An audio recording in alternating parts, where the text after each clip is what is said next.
sono abbastanza stufo, mi sto arrendendo ed è una situazione in cui a un certo punto non confidi più nello Stato, nei servizi pubblici, perché è inutile lottare e perdere energie. A questo punto ti conviene andare avanti finché puoi, anche spendendo di tasca tua. Daniele, 39 anni, una malattia rara diagnosticata quando di anni ne aveva soltanto 18, malattia che gli sta togliendo tutto e che ha scatenato nel suo avanzare altre patologie con cui dover convivere, il piede amputato, un defibrillatore al cuore. Eppure Daniele non si è mai arreso, ha un lavoro stabile e guida e proprio nel rinnovare la patente racconta di essersi scontrato contro una burocrazia miope e a tratti crudele.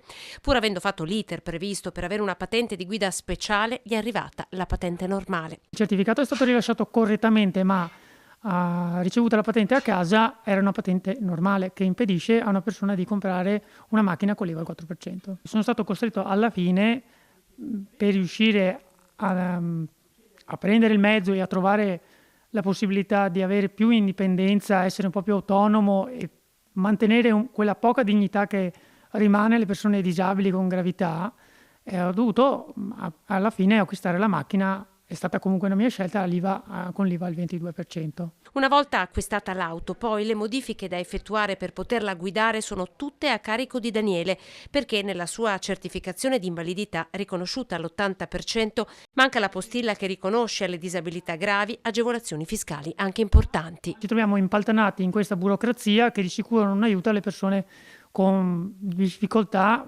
gravi, che lottano ogni giorno per riuscire a integrarsi dentro la società, che non ti aiuta effettivamente, perché sei praticamente abbandonato a te stesso e devi lottare anche con queste difficoltà, oltre a quelle che hai già.